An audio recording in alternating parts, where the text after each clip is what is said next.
Hello students, good morning. How are you? I hope all are fine. चलिए अपना जो continue हमारा chapter चल रहा है कौन सा संज्ञा का संज्ञा का जो हमारा चैप्टर रनिंग है उसको हम आज कंटिन्यू करते हैं। कल हमने इसके चैप्टर किया था, एक्सरसाइज की डेफिनेशंस वगैरह समझी थी। आज हम क्या करेंगे, आज हम इसकी एक्सरसाइज करेंगे और उससे पहले थोड़ा सा आपको मैं कल का भी रिवीजन कराऊंगी। ओके, तो रिवीजन क्या कराऊंगी, परिभाषा कराऊंगी, उसकी संज्ञा की परिभाषा, डेफिनेशन ऑफ संज्ञा, और जाति कौन कौन सी संज्ञा होती हैं, जातिवाचक संज्ञा, भाववाचक संज्ञा, व्यक्तिवाचक संज्ञा, व्यक्तिवाचक संज्ञा की डेफिनेशन, जातिवाचक संज्ञा की डेफिनेशन एंड भाववाचक संज्ञा की डेफिनेशन। ये आपको मैं अलग अलग लिख के आज समझाऊंगी। ओके, चलिए take out grammar text book, page number, grammar text book page number 33, 32 and 33 साथ में निकल जाएंगे। Page 32 and 33 grammar text book, व्याकरण टेक्स्ट बुक। ओके,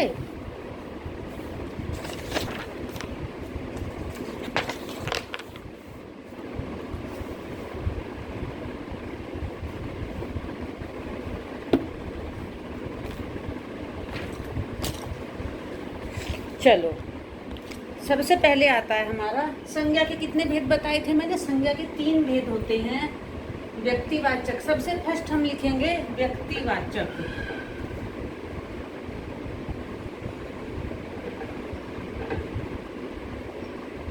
व्यक्तिवाचक संज्ञा, तो व्यक्तिवाचक संज्ञा की डेफिनेशन क्या है, जिन शब्दों से विशेष व्यक्ति, वस्तु, स्थान आदि के नाम की जानकारी मिले उन्हें व्यक्तिवाचक संज्ञा कहते हैं। जिन शब्दों से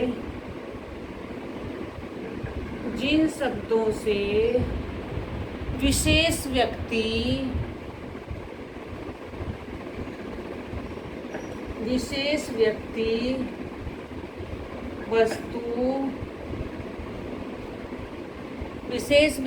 वस्तु, स्थान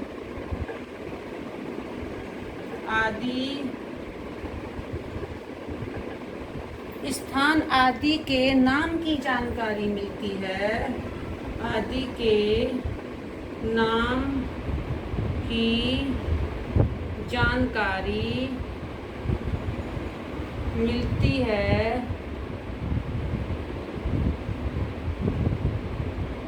उन्हें व्यक्तिवाचक संज्ञा कहते हैं। जानकारी मिलती है उन्हें व्यक्तिवाचक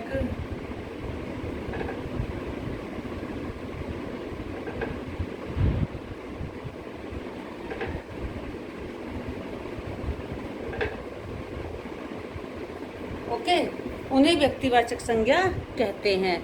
नेक्स्ट आता है हम for example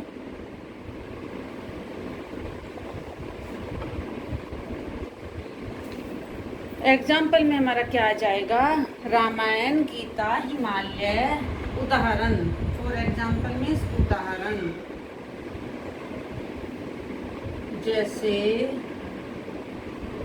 Ramayan, Gita,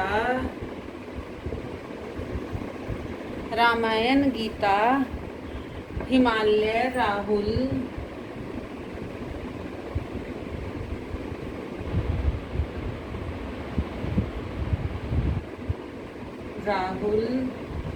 Morbi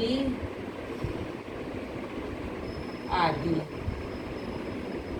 okay, व्यक्तिवाचक संज्ञा जिन शब्दों से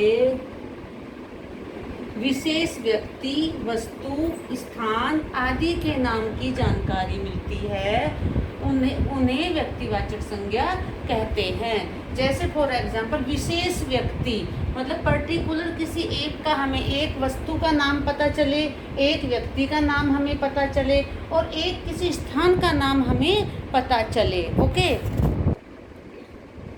एक स्थान का नाम हमें पता चले तो वहाँ जो है व्यक्तिवाचक संज्ञा होती है, राइट।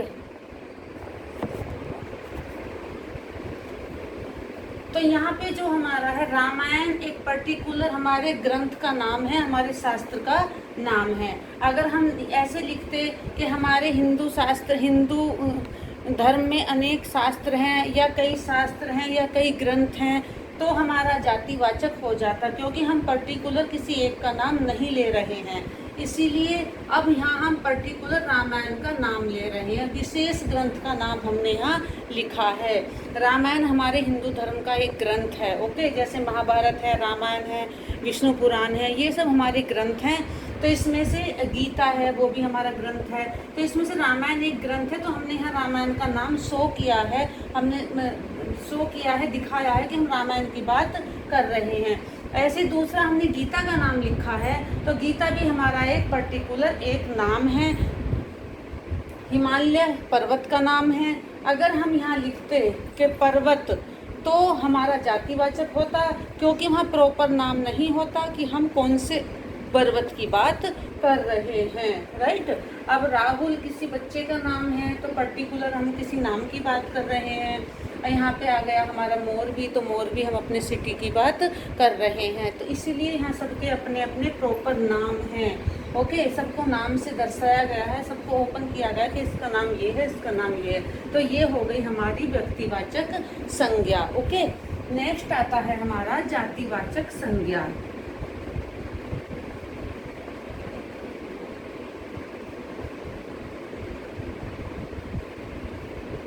कल मैंने आपको समझाया था, बट बेटा आज मैं थोड़ा और डिटेल में समझा रही हूँ, क्योंकि जातिवाचक में और व्यक्तिवाचक में बच्चे थोड़ा सा कंफ्यूज रहते हैं। आपको अच्छे से समझ में आ जाएगा कि इनमें डिफरेंस क्या है, तो आप कभी भी नहीं कंफ्यूज होगे कि इसको जातिवाचक में लिखें या हम इसको व्यक्तिवाचक में लिखें, ओके। जातिवाचक की डेफिनेशन क्या होती है? जिन शब्दों से किसी प्राणी, वस्तु, स्थान की संपूर्ण जाति का बोध होता है, उन्हें जातिवाचक संज्ञा कहते हैं, राइट। जिन शब्दों से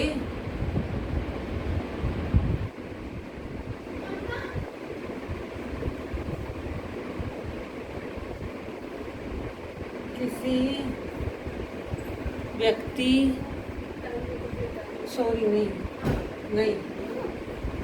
उसको नहीं बुला ले, अरे नहीं जा किसी व्यक्ति, जिन शब्दों से किसी व्यक्ति विशेष व्यक्ति, वस्तु, स्थान, शब्दों से किसी विशेष व्यक्ति,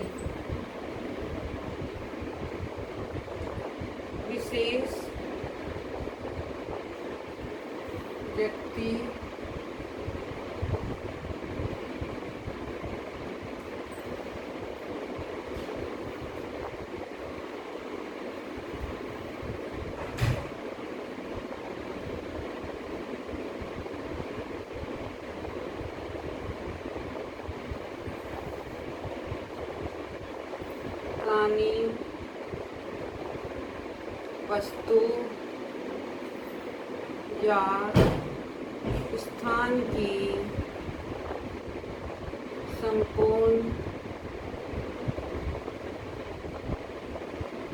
संपूर्ण जाति का बोध होता है,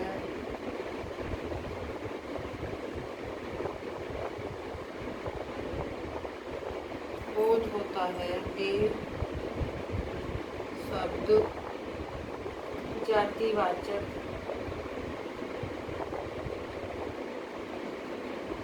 संज्ञा होते हैं।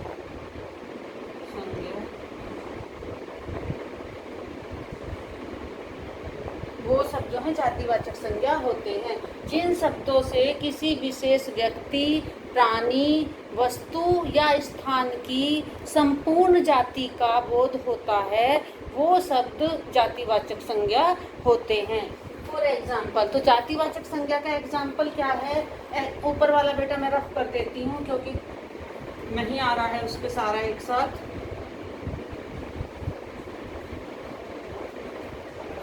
उदाहरण,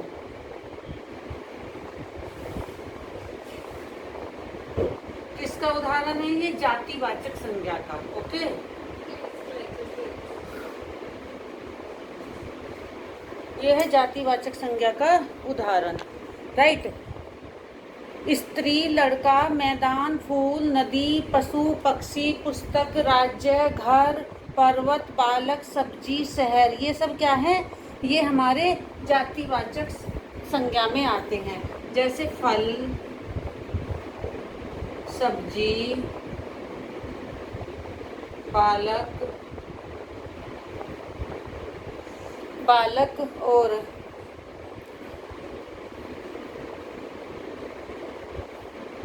पशु, पक्षी, नदी,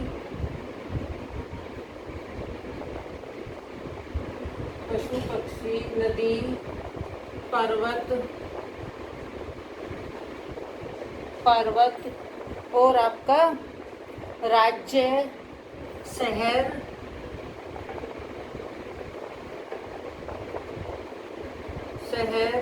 देश आदि, ये होते हैं हमारे जातिवाचक। कैसे? मैंने कल आपको फल का एग्जाम्पल भी दिया था, मैंने आपको कल सब्जी का एग्जाम्पल दिया था, और मैंने कल आपको बालक का एग्जाम्पल भी दिया था। हाँ, बालक की बात हो रही है, लेकिन बालक का पर्टिकुलर नाम हमें नहीं पता है कि किस बालक के बाद। बालक की भी जाति होती है, ग्रुप होता है, समूह होता है बच्चों का। अगर हम यहाँ अकेले एक बच्चे का नाम शो करेंगे तो हमारा व्यक्तिवाचक में आ जाएगा, क्योंकि व्यक्ति विशेष का नाम हो जाएगा। यहाँ व्यक्ति विशेष का नाम नहीं लिया गया है, इसीलिए ये हमारा जातिवाचक। पशु पक्षी में बहुत सारे पशु पक्षी होते हैं, नदी में हमारी बहुत सारी नदियाँ हैं हमारे देश में, पर्वत में, यहाँ हिमालय की बात नहीं हो रही है। अगर हमने वहाँ हिमालय की बात की है, जो मैंने दूसरा आपको एग्जाम्पल दिया था, तो वहाँ हिमालय की बात की गई थी तो वो व्यक्तिवाचक था, लेकिन यहाँ ओनली पर्वत की बात की गई है बच्चों, तो यहाँ पर्वत में जातिवाचक आएगा, क्योंकि पर्वत बहुत सारे हैं, एक पर्टिकुलर पर्वत का नाम मेंशन नहीं किया गया है। ओके। राज्य, अगर हम राज्य की बात करते हैं, अगर मैं बोलूँ कि गुजरात राज्य है, तो गुजरात हम पर्टिकुलर नाम हो जाएगा तो वो व्यक्तिवाचक में आएगा, लेकिन यहाँ ओनली राज्य की बात हुई है तो राज्यों का ग्रुप है, बहुत सारे राज्य हैं हमारे देश में, इसीलिए ये हमारा जातिवाचक है। इसी प्रकार से शहर भी किसी पर्टिकुलर शहर का नाम नहीं है, ओनली शहर है तो भी ये हमारा जातिवाचक में आता है। देश भी किसी पर्टिकुलर देश का नाम नहीं है, तो इसीलिए जो है ये हमारा जातिवाचक में आएगा। अगर हम भारत देश लिखते, या हम ऑस्ट्रेलिया लिखते, या हम अमेरिका लिखते, या हम श्रीलंका लिखते, किसी पर्टिकुलर देश का नाम मेंशन करते, तब हमारा व्यक्तिवाचक में आता। लेकिन यहाँ हमने देश का नाम नहीं शो किया है कि कौन से देश की हम बात कर रहे हैं, तो देश में तो बहुत सारे देश आते हैं। ओके, इसलिए हमारा जातिवाचक में आता है, राइट। अब आता है हमारा भाववाचक संज्ञा। अब हमारा क्या आता है? हमारा आता है भाववाचक संज्ञा।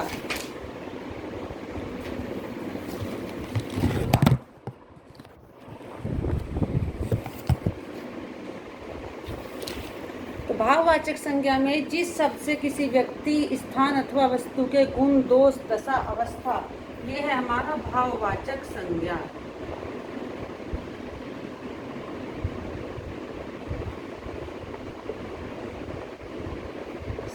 जिन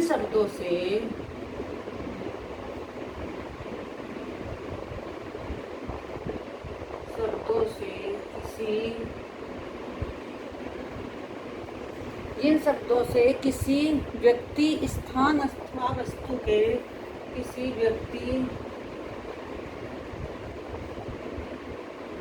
स्थान अथवा वस्तु के गुण, दोष, अवस्था, गुण, दोष, दशा, अवस्था का ज्ञान होता है। अवस्था व दशा का बोध होता है।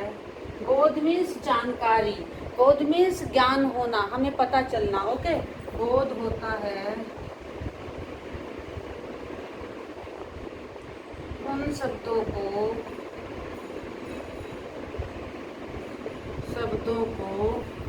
भाववाचक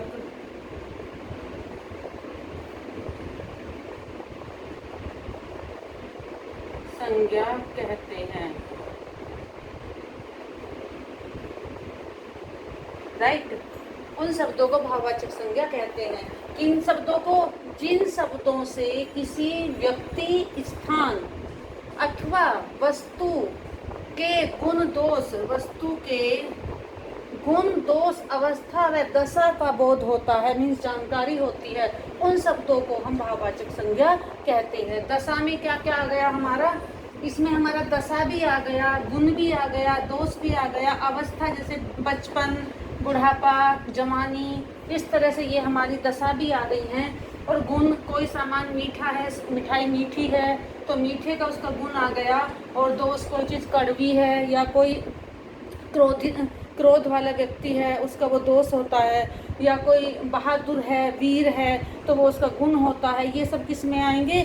ये हमारे भाववाचक संज्ञा में आएंगे। किसी का मधुर भाषी होना, किसी का कठोर भाषी होना, कड़ू लैंग्वेज, कड़ू वाणी वाला लैंग्वेज वाला, जो बहुत अच्छे से, जो बहुत सॉफ्टली से कोई किसी को नहीं बोलते हैं, ठीक है। कोई बहुत बहादुर होता है, कोई बहुत कायर होते हैं, जो बहादुर का जो अपोजिट होता है हमारा कायर होते हैं। उनको कोई कुछ भी बोले, कुछ भी उल्टा सीधा, उनको कोई फ़र्क नहीं पड़ता। युद्ध, लड़ाई वगैरह, देश जो उसमें युद्धों में जो पीठ दिखा के भाग जाते थे उनको कायर बोलते थे, ठीक है। और दशा, किसकी दशा कैसी है, राइट। तो ये सब में, सब किस में पता चलता है? हमारा गुण भाववाचक संज्ञा में हमारा पता चलता है। तो फॉर एग्जाम्पल, जैसे इसमें कौन कौन सा आ जाएगा? जैसे बचपन,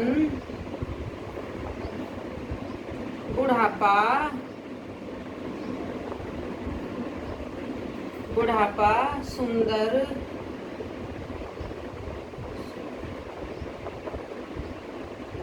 सुंदरता, मीठा, खट्टा, ओके, मीठा, खट्टा, गुस्सा, खुशी,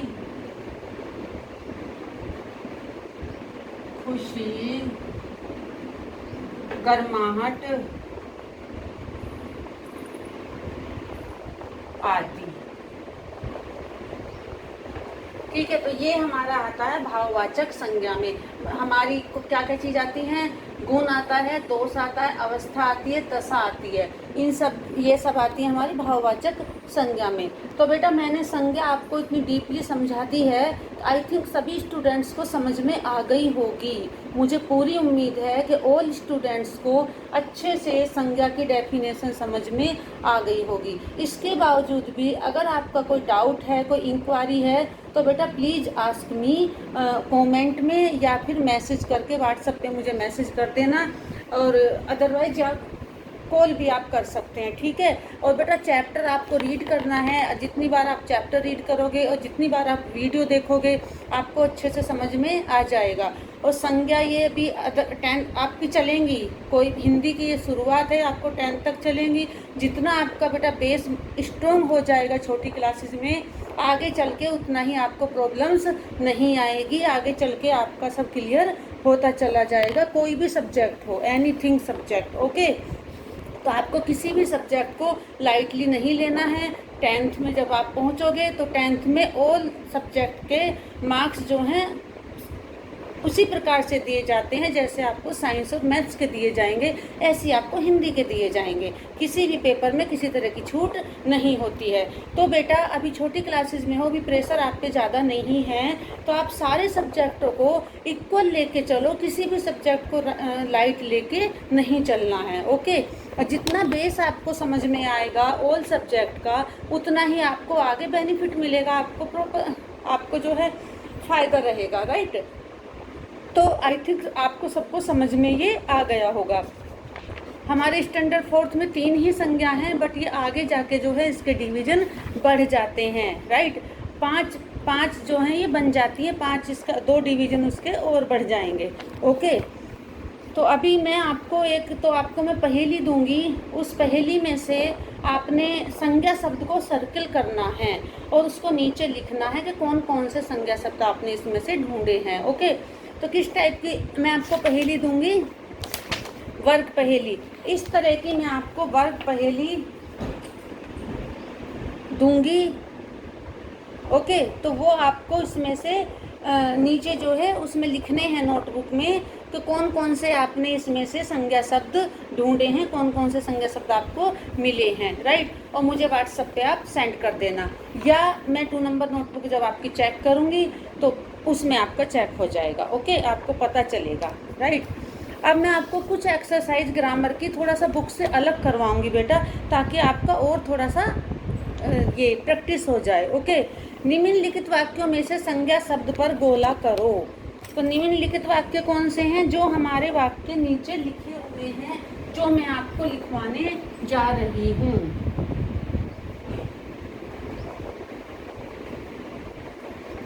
ओके, तो क्या वाक्य है हमारा? लाल किला दिल्ली में है। संज्ञा शब्द पर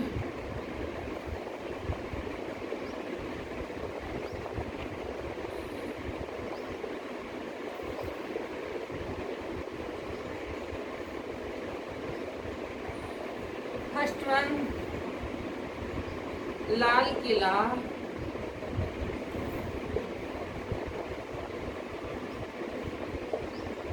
दिल्ली में है, राइट। सेकंड वन है, सेब बहुत मीठा है।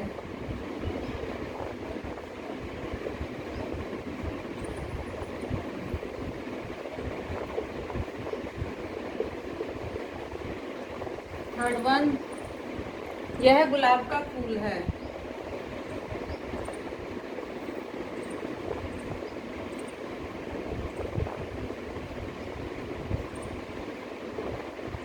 यह गुलाब का फूल है। महात्मा गांधी महान नेता थे।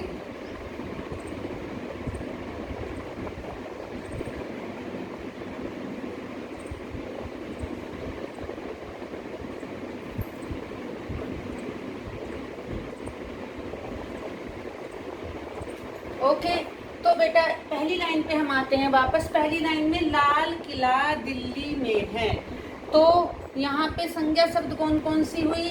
लाल, क्योंकि रंग का नाम लाल है। ओके, किला क्योंकि वो एक इमारत है, इमारत तो किला वो एक इमारत है, राइट। और दिल्ली राजधानी का नाम है। ये तीनों हमारी संज्ञा हो गई। सेब बहुत मीठा है, तो सेब हमारी संज्ञा हो गई। और मीठा कैसा है, वो उसके गुण का हमें पता चला है, तो वो कैसा है, ये हमारा मीठा जो होगा कौन सा, ये भाववाचक संज्ञा हो जाएगी हमारी, क्योंकि उसके गुण का हमें पता चला है कि सेब हमारा कैसा है। ओके, तो मीठा भी हमारी संज्ञा है, सेब हमारी व्यक्तिवाचक संज्ञा है, और मीठा हमारी भाववाचक संज्ञा है, बट दोनों संज्ञा हैं। यह गुलाब का फूल है, तो एक पर्टिकुलर फूल का नाम दिया है, तो गुलाब जो है हमारा व्यक्तिवाचक संज्ञा हो गई, और फूल जो है, फूल भी हमारा संज्ञा है। ओके, महात्मा गांधी महान नेता थे, तो महात्मा गांधी एक पर्टिकुलर पर्सन का नाम है, तो ये भी हमारी संज्ञा हो जाती है। और कैसे नेता थे? महान नेता थे, बट वो हमारा नहीं होगा, वो महानता, यस। तो ये महानता क्या है, कैसे नेता थे, उनके हमें गुण का पता चला है, तो ये भी हमारा क्या थे? नेता थे। महानता भी उनका वो हो जाएगा गुण। कैसे नेता थे? महान नेता थे। और ये नेता भी हमारा क्या थे? नेता। तो ये हमारे व्यक्तिवाचक संज्ञा में आते हैं, ये हमारा उसमें आ जाएगा भाववाचक संज्ञा में। महानता जो है उनका गुण है, वो महान थे। ओके, तो ये हम अभी इतना ही करेंगे बेटा इस वीडियो में। आगे मैं अभी एक वीडियो और आपको सेंड करती हूँ, ये हम अपनी टेक्स्ट बुक की एक्सरसाइज करेंगे। ओके, आज इतना ही करेंगे बेटा। Okay, bye, take care.